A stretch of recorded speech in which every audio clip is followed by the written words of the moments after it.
తెలంగాణ రాష్ట్రం అభివృద్ధి చెందిందా లేదా అనేది మనం చర్చించుకోవాలనుకుంటే తెలంగాణ రాష్ట్రంలో ఉన్న గిరిజనుల నివాస ప్రాంతాలకు రవాణా సౌకర్యము, తాగునీటి సమస్య పరిష్కారము, పిల్లలు చదువుకోవడానికి పాఠశాలలు ఏర్పాటు చేసినప్పుడే నిజమైన తెలంగాణ రాష్ట్రం యొక్క ఉద్దేశము నెరవేరినట్టు.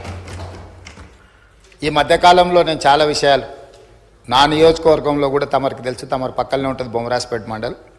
దాదాపుగా 72 తండాలు ఉన్నాయి ఒక మండలంలో. చాలా తండాలకు రవాణా సౌకర్యం లేదు, కానీ అవి గ్రామ పంచాయతీలుగా మారినాయి. ఆ ఊర్లో పాఠశాల లేకపోయినా, ఆ ఊరికి రోడ్డు లేకపోయినా, కొన్ని తండాలలో కరెంటు లేకపోయినా మనం వాటిని గ్రామ పంచాయతీలుగా వాటికి హోదా ఇచ్చినాం.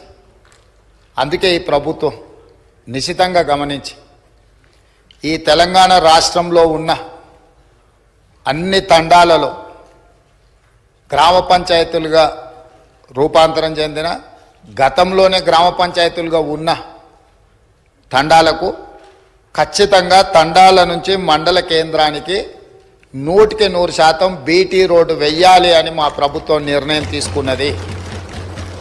అందుకే రాష్ట్ర ప్రభుత్వం ప్రత్యేకమైన కార్యాచరణ తీసుకొని ఇప్పటి వరకు నిర్లక్ష్యానికి గురైన తండాలను, గూడాలను, మారుమూల ప్రాంతాలను అభివృద్ధి పదం వైపు నడిపించాలని ఈ ప్రభుత్వం భావిస్తుంది. తండాలలో, గూడాలలో విద్యుత్తు సమస్య పరిష్కారానికి, విద్య సమస్య పరిష్కారానికి, ఆ తండాల నుంచి మండల కేంద్రాలకు కనీసం ఒక్కటైనా బీటీ రోడ్డును ఏర్పాటు చేసే సమస్య పరిష్కారానికి, మండలాల నుంచి జిల్లా కేంద్రానికి మిగిలిపోయిన డబుల్ రోడ్లు ఏవైతున్నాయో వాటిని పూర్తి చేయడానికి, జిల్లా కేంద్రాల నుంచి హైదరాబాద్ నగరానికి 4 లేన్ రోడ్స్ వేయాలని ఈ రాష్ట్రంలో ఎక్కడైనా ప్రతి వాడికి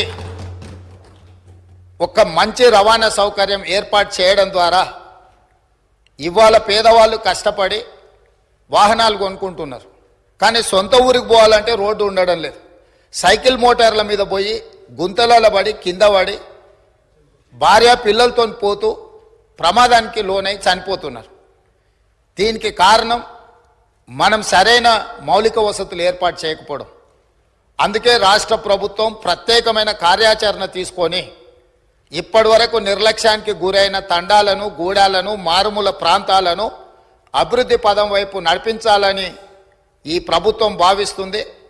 తెలంగాణ అభివృద్ధి అంటే తండాలలో, గూడాలలో కనీస సౌకర్యాలను ఏర్పాటు చేసినప్పుడే తెలంగాణ రాష్ట్ర అభివృద్ధి జరిగినట్టు అని బలంగా మా ప్రభుత్వం భావిస్తుంది.